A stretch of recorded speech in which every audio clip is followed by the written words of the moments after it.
kabar anak-anakku sekalian? Perkenalkan, nama saya Silvi Nuraida. Saya dari mahasiswa Fakultas Keguruan dan Ilmu Pendidikan Universitas Muhammadiyah Prof. Dr. Hamka. Pada siang hari ini, saya akan melakukan kegiatan bimbingan klasikal kepada kalian. Nah, di sini saya ingin bertanya, apakah kalian semua mengetahui tentang bimbingan klasikal itu apa? Jika tidak, saya akan menjelaskan bahwa bimbingan klasikal merupakan layanan yang diberikan kepada semua siswa. Hal ini menunjukkan bahwa dalam proses bimbingan program yang sudah disusun secara terjadwal. Kegiatan ini diberisikan informasi yang diberikan oleh seorang guru, konselor, atau pembimbing kepada siswanya secara kontak langsung, terutama pemahaman siswa terhadap konsentrasi dalam belajar di dalam sekolah. Selanjutnya, saya akan menjelaskan pelaksanaan layanan bimbingan klasikal. Layanan bimbingan klasikal merupakan layanan dalam bimbingan konseling. Layanan bimbingan klasikal berbeda dengan mengajar. Layanan ini juga memiliki ketentuan dalam pelaksanaannya. Adapun perbedaannya antara pengajar atau membimbing. Yang A, perbedaan dalam mengajar dan membimbing. Yang pertama, layanan bimbingan klasikal bukanlah suatu kegiatan mengajar atau menyampaikan materi pembelajaran sebagaimana mata pelajaran yang dirancang dalam kurikulum pendidikan sekolah, melainkan menyampaikan informasi yang dapat berpengaruh terhadap tercapainya perkembangan yang optimal seluruh aspek perkembangan, tercapainya kemandirian peserta didik atau konselingnya. Yang kedua, materi bimbingan klasikal berkaitan dengan domain bimbingan dan konseling, yaitu bimbingan belajar, pribadi, sosial, karir, dan aspek-aspek. Yang ketiga, guru mata pelajaran dalam melaksanakan tugasnya adalah menyelenggarakannya pembelajaran yang mendidik, dan tugas guru bimbingan dan konseling atau konselor adalah menyelenggarakan layanan BK yang memandirikannya peserta didik atau konselingnya. Selanjutnya, langkah-langkah bimbingan klasikal. Yang pertama, melakukan pemahaman peserta didik seperti menentukan kelas layanan, menyiapkan instrumen, dan lain-lainnya. Yang kedua, menentukan kecenderungan kebutuhan layanan bimbingan klasikal bagi peserta didik atau konselor atas dasar hasil pemahaman peserta didik. Yang ketiga, memilih metode dan teknik yang sesuai kebutuhan pemberian layanan bimbingan klasikal. Misalnya, ceramah berdiskusi, simulasi diskusi, dan tugas diskusi. Yang keempat, persiapan pemberian layanan bimbingan klasikal dapat disiapkan secara tertulis, merupakan suatu bukti administrasi kegiatan. Dengan demikian, materi layanannya disajikan secara terencana dengan harapan mencapainya hasil yang optimal, sebab disusun atas dasar kebutuhan dan literatur yang relevan.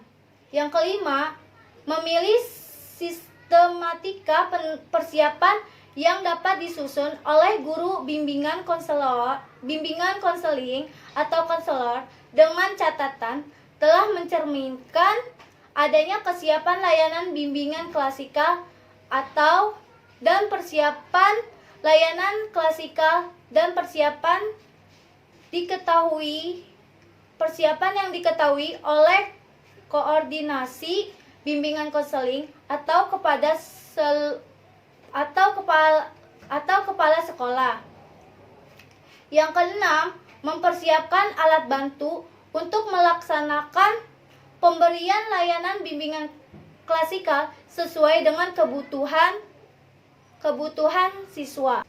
G. Evaluasi pemberian layanan bimbingan klasikal perlu dilakukan untuk mengetahui bagaimana proses tepat tidaknya layanan yang diberikan atau perkembangannya, sikap atau perilaku, tingkat ketercapaiannya, tugas-tugas perkembangannya. Yang H. Tindak lanjut. Perlu dilakukan segala upaya peningkatan pemberian layanan bimbingan kelas.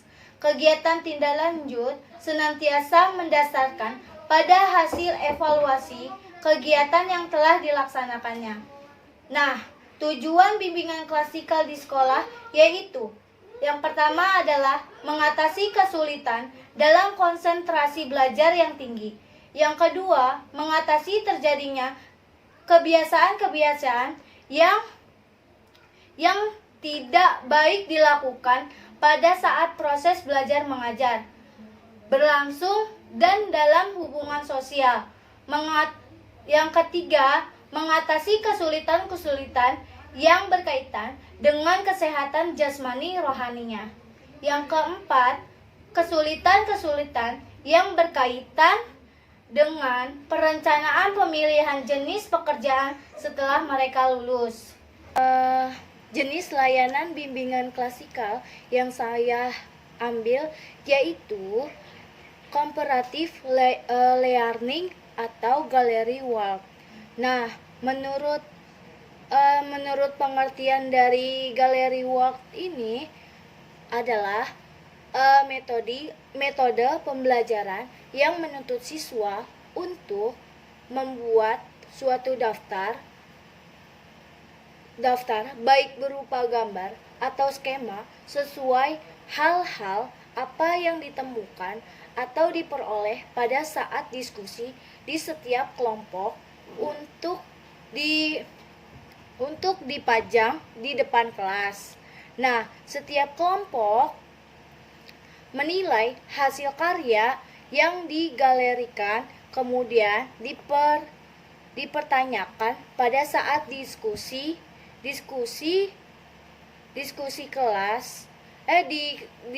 kelompok dan menanggapinya. Nah, penggalakan hasil kerja dilakukan pada saat siswa telah mengerjakan tugasnya. Nah, setelah semua kelompok melaksanakan tugasnya, guru memberi kesimpulan dan klarifikasi sekiranya ada yang perlu diluruskan. Nah, diluruskan dari pemahaman siswa. Nah, demikian mereka dapat belajar dengan lebih menyenangkan sehingga tujuan pembelajaran yang diharapkan bisa tercapai oleh siswa. Tujuan dari gallery work menurut Sari 2017 menyimpulkan tujuan penerapan dari metode ini adalah membangun kerjasama antara kelompok atau comparative learning dan saling memberi apresiasi dan koreksi dalam belajar. Metode pembelajaran gallery work ini disebut dengan istilah metode konseling kelompok. Metode ini memiliki tujuan masing-masing anggota kelompok mendapat kesempatan untuk memberikan pendapat mereka. Nah, selanjutnya langkah-langkah dari model atau metode gallery work Yang pertama, membagi siswa menjadi beberapa kelompok yang beranggotakan 2 hingga 4 orang. Yang kedua, memberikan kertas karton atau plano kepada setiap kelompok. Nah, yang ketiga, menentukan topik atau tema pembelajaran. Nah, yang keempat, memerintahkan setiap kelompok untuk mendiskusikan apa yang didapatkan oleh para anggotanya dari pembelajaran yang mereka ikuti. Selanjutnya, kita akan menjelaskan kelebihan dari metode Gallery Walk. Nah, yang pertama itu adalah siswa terbiasa membangun budaya kerjasama, memecahkan masalah dalam belajar. Nah, yang kedua, terjadinya sinergi, saling menguatkan pemahaman terhadap tujuan pembelajaran. Nah, yang ketiga, membiasakan siswa bersikap menghargai dan mengapresiasi hasil kerjanya. Nah, yang keempat, mengaktifkan fisik dan mental siswa selama proses belajar. Nah, yang kelima, membiasakan siswa memberi dan menerima kritik saran dari orang lain. Yang keenam, siswa tidak perlu menggantungkan pada guru, akan tetapi dapat menemukan informasi dari berbagai sumber dan belajar dari diskusi lainnya dari siswa lainnya. Nah, selanjutnya, kelemahan dari metode atau model Gallery Walk. Yang pertama itu, bila anggota kelompok terlalu banyak, akan terjadi sebagian siswa menggantungkan kerja temannya. Yang kedua, guru perlu ekstra cermat dalam membantu atau memantau, memberikan nilai keaktifan individu dan korelatif. Nah, yang ketiga, pengaturan setting terlalu lebih rumit. Yang keempat, dalam upaya mengembangkan kesadaran kelompok, perlukan metode waktu yang cukup panjang. Yang kelima, jika tanpa peer teaching yang efektif dari guru, maka biasa terjadi apa yang seharusnya dipelajari dan dipahami tidak pernah dicapai oleh siswa. Oke, kita akan memasuki materi dari bimbingan klasikal ini. Nah, saya mengambil judul atau materi yaitu konsentrasi dalam belajar. Konsentrasi bukanlah sifat bawaan yang memiliki seseorang, melainkan merupakan suatu kemampuan untuk memfokuskan dan menjaga pikiran terhadap suatu hal. Ketika seseorang sedang konsentrasi, objek yang difokuskan hanya objek yang menjadi target utama konsentrasi belajar. Sehingga informasi yang diperoleh hanyalah informasi yang telah dipilih. Fokus ditajamkan meningkatkan kemungkinan seseorang dapat menyerap dan memahami informasi yang didapat.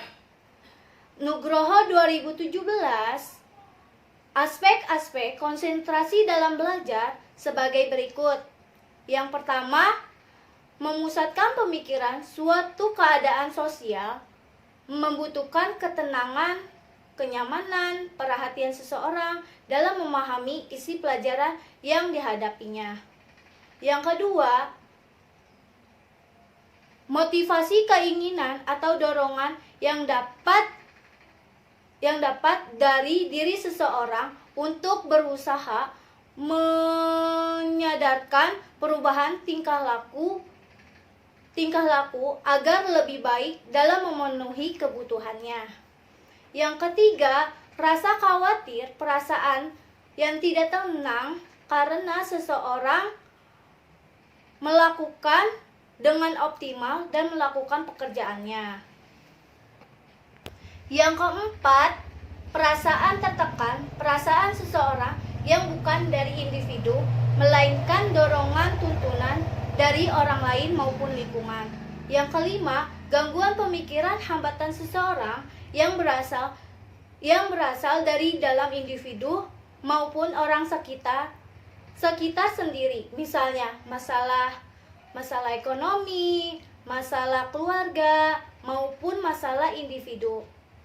Ketika kita sedang belajar di kelas, terkadang kita kesulitan untuk memusatkan perhatian atau pikiran terhadap pelajaran yang sedang kita ikuti atau biasa. Nah, mengatakan tidak konsentrasi saat belajar, hal tersebut dapat terjadi karena beberapa hal, yaitu sebagai berikut. Yang pertama, fisik tidak sehat atau sedang sakit. Yang kedua, terlalu lelah. Yang ketiga, sedang mengalami kecemasan atau khawatir terhadap suatu hal. Yang keempat, bosan atau jenuh. Yang kelima, lingkungan yang tidak nyaman. Yang keenam, adanya suara yang mengganggu. Misalnya, teman-teman mengajak mengobrol ketika guru sedang menerangkan materi yang sedang berjalan. Nah, yang ketujuh, memiliki terlalu banyak tugas yang belum selesai dan menumpukan tugas-tugas sehingga lebih memikirkan tugas-tugas tersebut. Nah, di sini kan konsentrasi sangat penting.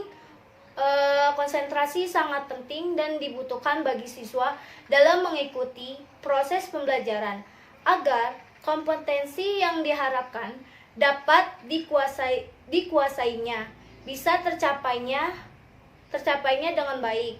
Begitu pentingnya konsentrasi adalah merupakan persyaratan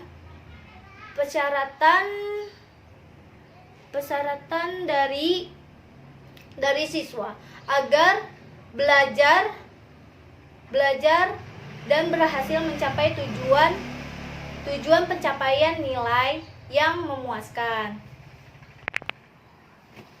Nah, ada beberapa hal yang dapat kita lakukan untuk membantu kita meningkatkan konsentrasi, yaitu sebagai berikut. Yang pertama, waktu istirahat yang cukup agar fisik kita sehat dan tidak mudah lelah, serta pikiran kita siap untuk berkonsentrasi pada saat belajar. Yang kedua, memiliki motivasi yang dapat mendorong kita untuk semangat belajar. Yang ketiga, menghilangkan beban atau hal-hal yang mengganggu pikiran saat belajar. Keempat, ketika merasa sudah lelah saat belajar, maka istirahatlah sejenak. Jangan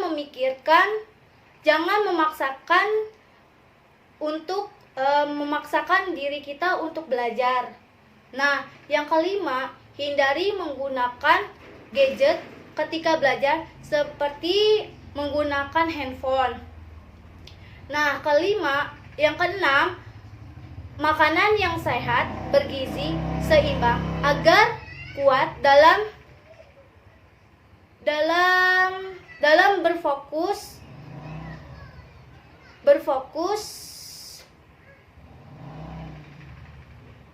kuat dalam berpikir.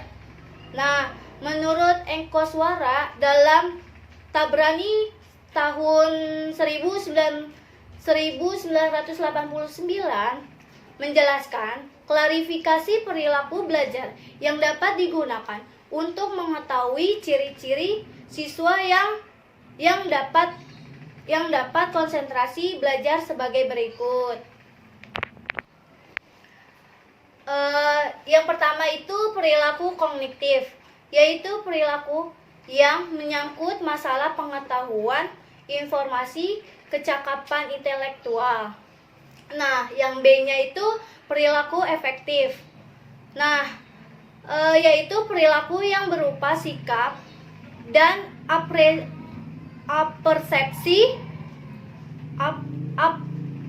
apersepsi. Contohnya ada penerimaan, yaitu tingkat perhatian tertentu. Yang kedua, respon, yaitu keinginan untuk mereaksi bahan yang diajarkan mengemukakan suatu pandangan atau keputusan sebagai integrasi dari suatu keyakinan, ide, atau sikap seseorang. Yang C itu perilaku psikomotor. Pada perilaku ini, siswa yang memiliki konsentrasi belajar agar adanya gerakan anggota badan yang tepat atau sesuai dengan petunjuk guru. Yang kedua, komunikasi nonverbal, seperti ekspresi muka atau gerakan-gerakan yang penuh arti. Nah, yang D itu perilaku bahasa. Adanya aktivitas berbahasa yang terkoordinasi dengan baik dan benar. Manfaat atau keuntungan jika siswa mampu berkonsentrasi dengan baik pada saat mengikuti proses pembelajaran.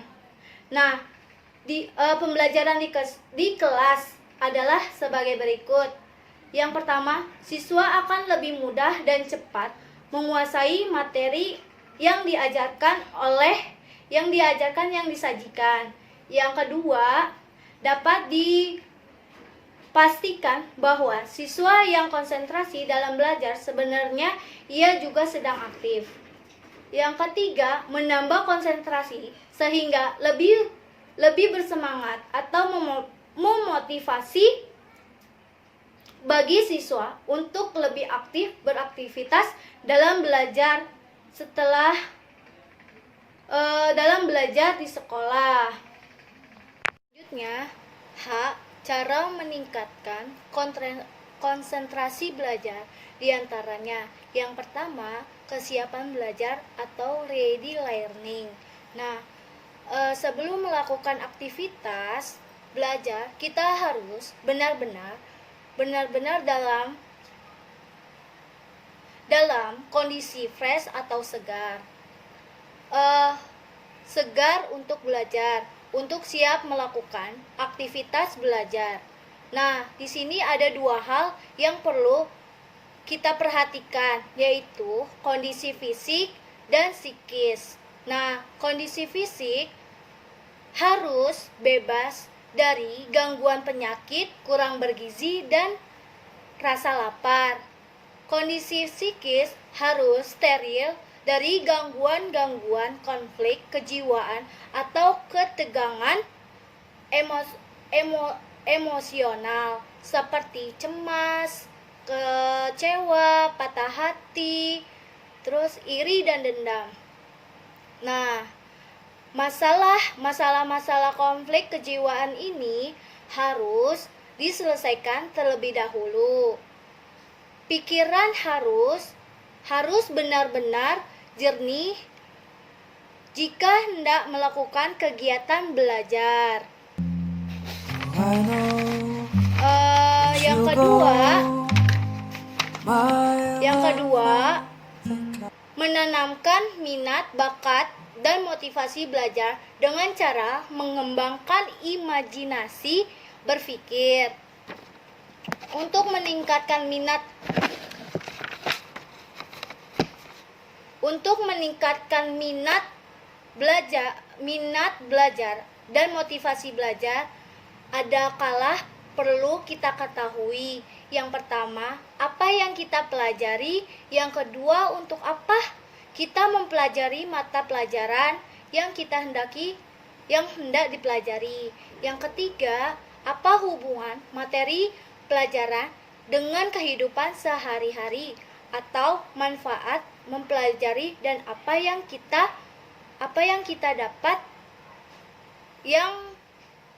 dapat kita lakukan dengan pengetahuan tersebut. Nah, yang keempat, bagaimana cara mempelajarinya? Dengan mengetahui keempat tersebut,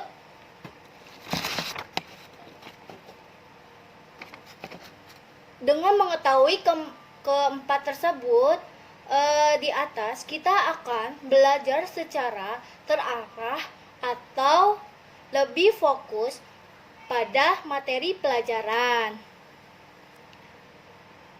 Nah, untuk membangkitkan faktor intelektual atau emosional belajar kita, maka perlu mengembangkan dan membiasakan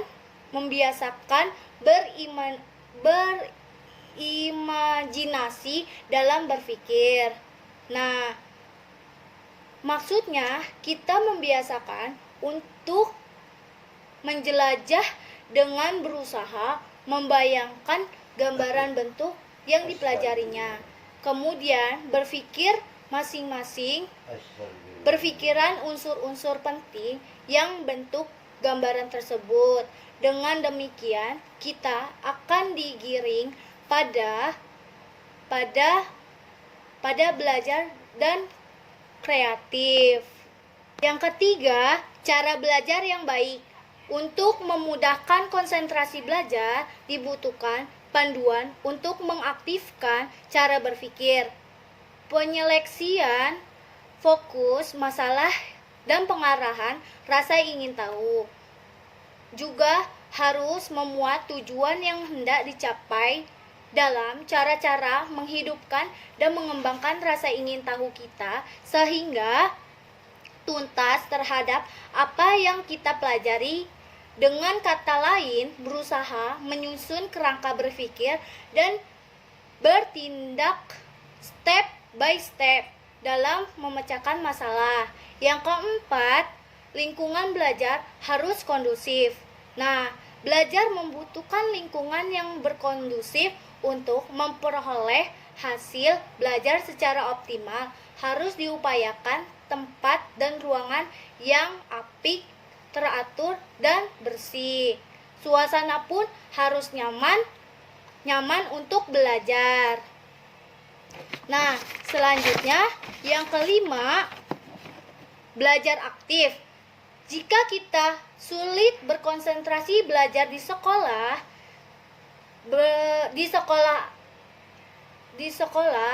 atau sulit mengerti apa yang dijelaskan oleh guru dan sebagainya, maka kita harus dapat mengembangkan pola pikir yang aktif. Kita harus aktif belajar dan berani mengungkapkan ketidaktahuan pada guru atau teman. Buang rasa sungkan, rasa malu, rasa takut pada guru. Nah, guru tidak akan memberi hukuman pada kita yang proaktif. Proaktif belajar kita belajar proaktif dalam belajar, maka kita akan mendapatkan perhatian khusus guru. Kita yang belajar yang proaktif akan menghalau timbulnya proses pengembaraan pemikiran atau duplikasi pikiran. Kita akan tetap fokus pada pelajaran. Intensitas konsentrasi belajar pun akan menjadi semakin optimal. Yang keenam, perlu disediakan waktu untuk menyegarkan pikiran atau refreshing saat menghadapi kejenuhan dalam belajar. Saat kita kita belajar sendiri di rumah dan menghadapi kesulitan atau jalan buntu. Mempelajari materi pelajaran kadangkala menimbulkan rasa jemu atau bosan untuk berpikir. Jika hal ini terjadi, maka dengan perkiraan dalam kita untuk melajukan dengan perkiraan diri kita untuk melanjutkan belajar.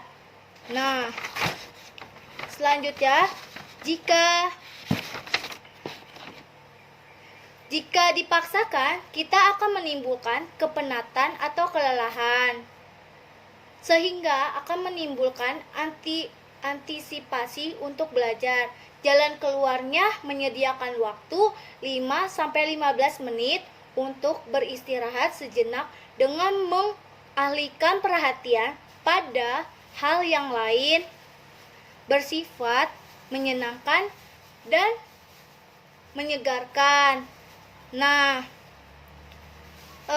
jika semuanya optimal, nah lakukanlah pembelajaran selanjutnya yang belum dikerjakan. Kesimpulan dari bimbingan klasikal, yaitu belajar merupakan suatu kegiatan yang dilakukan oleh seorang untuk mengetahui sesuatu yang belum diketahui, atau keinginan untuk merubah suatu kebiasaan yang belum maju ke arah lebih maju. Ada dua faktor yang mempengaruhi belajar, yaitu faktor eksternal dan internal.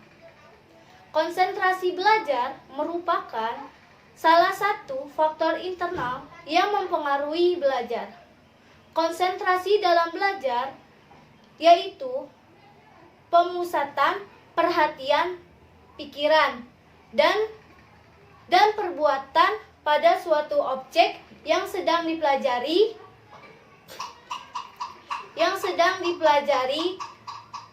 dan mengabaikan segala hal yang sedang tidak berkaitan dengan objek yang sedang dipelajari. Konsentrasi belajar merupakan faktor penentu keberhasilan siswa dalam menyerap ilmu yang disampaikan oleh guru pada saat